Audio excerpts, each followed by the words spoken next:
قل إني أخاف إن عصيت ربي عذاب يوم عظيم من يصرف عنه يومئذ فقد رحمه وذلك الفوز المبين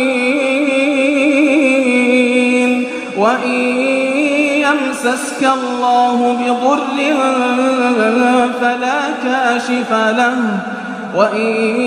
يمسسك الله بضر فلا كاشف له إلا هو